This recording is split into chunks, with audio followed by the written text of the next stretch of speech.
Salut tout le monde, c'est une première, mais aujourd'hui on va parler d'Derrick Rose. Un joueur NBA, il a eu l'MVP de la saison 2010-2011 avec les Chicago Bulls, un natif de l'Illinois et un vrai icône pour la ville de Chicago. C'est bien simple, il est le plus jeune joueur NBA à avoir le trophée de Most Valuable Player. Une superstar, l'avenir du basket avant ? Oui. Une star maintenant ? Toujours. Son parcours fut semé d'embûches, mais revenons au tout début. Né le 4 octobre 88, Derrick a grandi dans un quartier d'Englewood, sur le côté sud-ouest de Chicago. Quartier très pauvre et surtout dangereux, l'un des plus dangereux du South Side de Chicago. Il a grandi sans père, mais avec ses 3 frères et sa mère, qu'il respecte du fond du cœur et ne manque pas d'en faire des éloges et de la remercier au fil de sa carrière. Il attribue une grande partie de ses réussites, car ce sont eux qui lui ont enseigné beaucoup, que ce soit sur le basket ou la vie en général. Sa grand-mère lui donna l'un des surnoms les plus farfelus, si je puis dire, puisqu'elle l'a surnommé Pooh, en référence à Winnie l'ourson en français, et du fait que sa teinte de peau qui tend parfois vers le jaune et sa passion pour le sucre. Enfin bref. Il commença le basket en école primaire et ce fut à ce moment-là qu'il montra déjà des signes du talent pour ce sport. C'est d'ailleurs ce qui a poussé sa famille à devenir très protectrice envers sa personne, lui évitant tout problème dans le quartier, réputé pour être dangereux car il savait qu'il avait un avenir dans ce qu'il faisait. Au lycée, Derrick jouait pour l'académie de Simeon en portant le numéro 25 en honneur de Ben Wilson, un joueur qui fut tué par un gang alors qu'il avait un avenir promis devant lui. Rose commençait à se faire un nom dans toute la zone de Chicago et éventuellement à un niveau national. Alors qu'il débute, il plante 18,5 points de moyenne, presque 7 passes, 5 rebonds et 2 interceptions par match durant son année freshman et sophomore.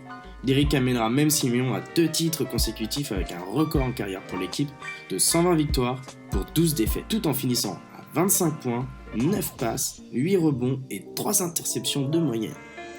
À la fin de la saison, il sera même nommé par les Illinois Monsieur Basketball, une récompense que seuls des joueurs comme Kevin Garnett, Eddie Curry et Sean Livingston ont eu. La même année, il fut sélectionné par Team USA et pour McDonald's All-American Game. Ces 2 honneurs ont prouvé les grands succès que Derrick est pour les USA, auxquels son équipe et lui battra les 2 équipes d'en face. Il est listé après ceci comme le meilleur meneur du pays. In June, the day before his graduation, and he was in the gym. I was like, "We not coming tomorrow. You graduate." And he was like, "Nah, I have to be in the gym." I'm like, "But you graduate, man." He's like, "Nah, I'll be in the gym." Classé 5e prospect du pays, les universités se bousculent pour l'avoir et alors que tout le monde pense qu'il va rester à la maison et choisir Illinois, on lui promet d'être associé avec le futur joueur et ami d'enfance de Rose, Eric Gordon. Le choix de ce dernier, d'aller à Indiana, fait que Rose opte pour Memphis. C'est donc en 2007 qu'il joue pour le coach John Calipari des Memphis Tigers. Durant cette année, il a avoisiné 15 points, 5 passes, 5 rebonds et une interception de moyenne, tout en ayant presque 50% au tir.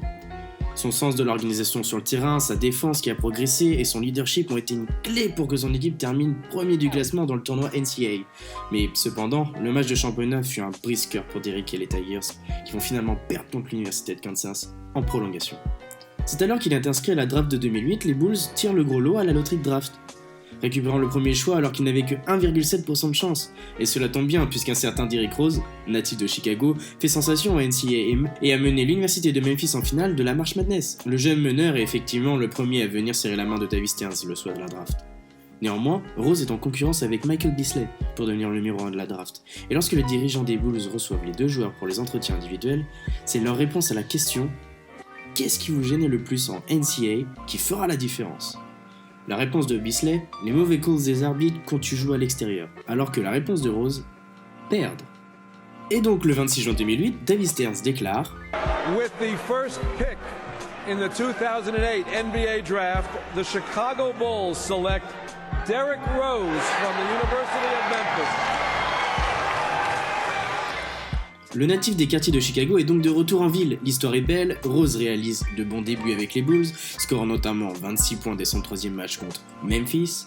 Sa nature discrète et effacée fait qu'on ne parle pas énormément de lui, mais son jeu spectaculaire, sa vitesse folle, ses changements de rythme et de direction, ses dunks puissants et ses dribbles se chargent de lui faire de la pub. La NBA découvre vite un meneur supersonique, bondissant et qui n'a pas froid aux yeux. Sa progression est constante. Bien aidé par Kirk Hinrich dans le rôle du mentor, il se distingue lors du All-Star Weekend en remportant le Skill Challenge, établissant le temps le plus court de l'histoire du concours lors de la finale. Il finit la saison en trombe et permet à Chicago de se qualifier in extremis pour les playoffs. Avec des moyennes de 16,8 points et 6,3 passes, Rose est désigné Rookie de l'année, le 3e de l'histoire des Bulls après Michael Jordan et Elton Brand. Puis, prend une autre dimension lors de la série des playoffs face aux champions en titre, les Boston Celtics.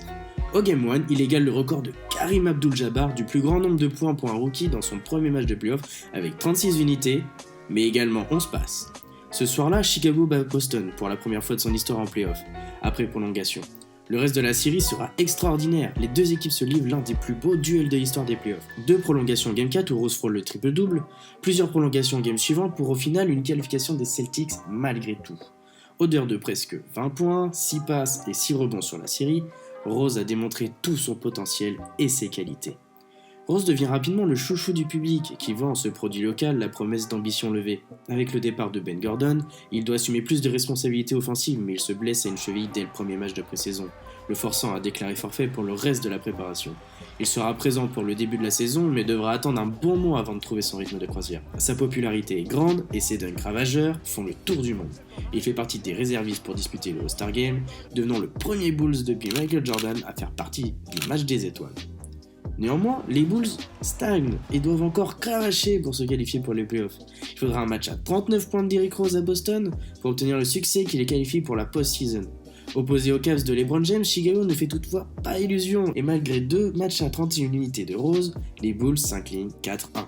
La saison reste positive pour Derrick avec des moyennes de 21 points, 6 passes, puis 27 points et 7 passes lors des playoffs. Lors de l'été 2010, il est titulaire avec Team USA. Lors des championnats du monde, il remporte la médaille d'or. Et un trophée qui lui ouvre l'appétit et laisse cette belle déclaration avant la reprise à quelques jours de ses 22 ans. It's high. The way I look at it within myself, why not? Why can't I be the MVP of the league? Why can't I be the best player in the league? I don't see why. Why can't I do that? Et pour prouver que ce ne sont pas des paroles en l'air, Rose laisse découvrir un bien meilleur shoot à 3 points, un leadership plus affirmé et un rôle de patron qui lui va à merveille. Il claque des performances à tout va, 39 points contre Détroit, 14 passes face aux Knicks, suivi de 13 passes contre les Warriors. Il marque 2 soirs de suite 33 et 35 points où il arrache une prolongation au buzzer. Un second buzzer contre Houston pour arracher la prolongation vient conclure tout ça. Plusieurs perfs à 30 points et tout ça avant mi-décembre.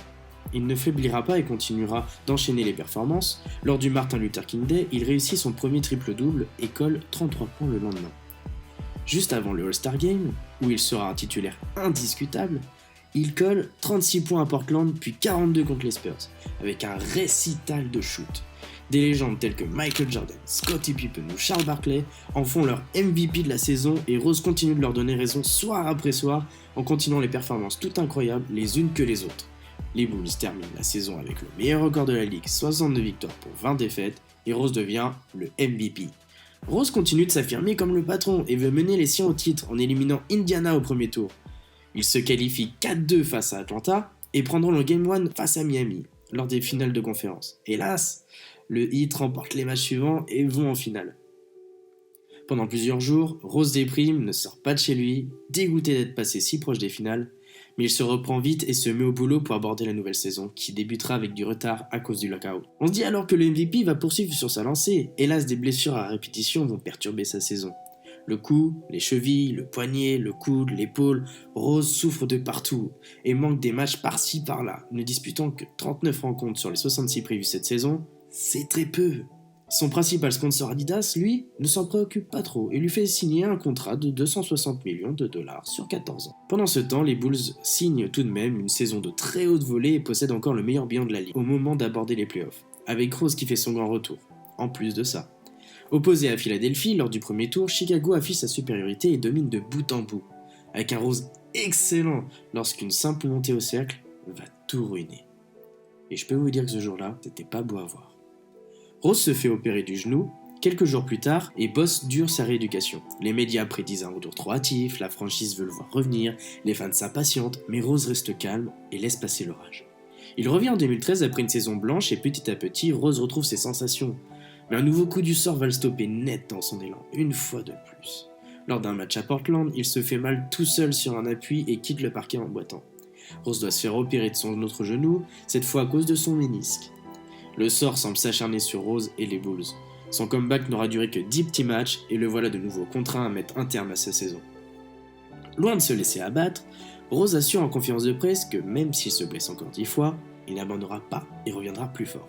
Son absence entraîne le départ de Luol Deng et une reconstruction au sein de l'effectif, qui ira quand même en playoff mais sortira dès le premier tour face à Washington. Cette fois, pas question de polémiquer et d'annoncer des comebacks qui n'auront pas lieu. Rose déclare d'entrée que c'est fini pour cette année et qu'il reviendra la saison suivante. La blessure et l'opération étant moins graves que la première, Rose met moins de temps à bosser sa rééducation, mais ne précipite rien et change ses habitudes. Derrick Rose se donne toutes les chances de retrouver son niveau d'antan et revenir aider sa ville à obtenir un titre. Il participe à la Coupe du Monde en Espagne et montre une nette confiance en lui qui reste imperturbable. Il obtiendra sa 2e médaille d'or. Alors qu'il entame des saisons toutefois correctes, entre 16 et 18 points de moyenne, il est transféré en 2016 aux Knicks contre 3 fois rien. Mais il rejoint Joakim Noah, son meilleur ami, et ça c'est tant mieux pour ce qu'il traverse. Malgré une saison plutôt correcte toujours à 18 points de moyenne, c'est fastidieux pour les Knicks, une non-qualification en play-off et un événement douteux sur Derrick Rose qui un soir disparu totalement pour retourner à Chicago auprès de sa famille. Il l'expliqua plus tard dans cette vidéo. That day, I woke up, I went to shoot around, I was heading back home, I was talking to my mom, and I still didn't think I was going to leave until I got dropped off. I went up to my apartment, I was talking on the phone for about an hour, 2 hours, then I hopped on the plane. I just had to talk to my mom. Like, it was a lot going on. Les épreuves qu'il a dû traverser l'ont forcément marqué psychologiquement. Quand on est une superstar, il est encore plus difficile de revenir d'une importante blessure que quand on est un role player. Il y a énormément d'attentes du public et on vous observe dès que vous reposez le pied sur un parquet. Sans parler de l'accumulation des pépins physiques qui ont entraîné une perte de confiance énorme chez l'inspecteur Derrick. Et c'est sans parler du basket des Knicks. À New York, la pression est constante quand on joue au Madison Square Garden. C'est là où le business est le plus présent en NBA et c'est ce qui a fait perdre le goût du basket pour Rose. En 2017, il signe aux Cavs pour rejoindre LeBron James, Dwayne Wade et Isaiah Thomas. Mais en février 2018, il est transféré puis coupé par le Jazz. En mars, il retrouve une équipe en s'engageant jusqu'à la fin de la saison avec Minnesota où il rejoint Tom Thibodeau, son ancien coach aux Bulls, et des anciens coéquipiers tels que Taj Gibson, par exemple. Il re-signera 1 an et le 31 octobre 2018, les fans de la Balle Orange se sont tous levés de leur chaise. Enfin, j'espère. En effet, ce soir-là, lors de la réception du Jazz, Derrick plante 50 points, son record en carrière et bat son propre record personnel vieux de plus de 7 ans, le tout ponctué par le contre de la guerre. Derrick Rose a montré tout au long de l'année qu'il n'était pas mort et qu'il en avait encore sous le capot. Et ça fait très plaisir quand on connaît l'histoire compliquée du Kid de Chicago. D'une manière ou d'une autre, il fallait que Derrick Rose soit récompensé après sa très belle campagne. C'est fait grâce à cette performance à 50 points, un record en carrière, s'il vous plaît.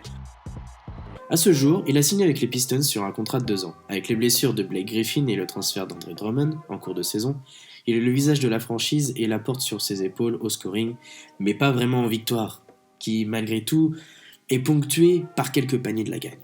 Cependant, la saison s'est arrêtée et le basket s'est mis en surpause. Il faudra attendre la saison prochaine pour connaître la suite de son avenir. Merci en tout cas d'avoir regardé cette vidéo et d'être resté jusqu'au bout. C'est la première fois que je fais une vidéo dans ce style. Dites-moi si ça vous a plu en commentaire et lâchez un j'aime si jamais ça vous a plu. Voilà. La bise!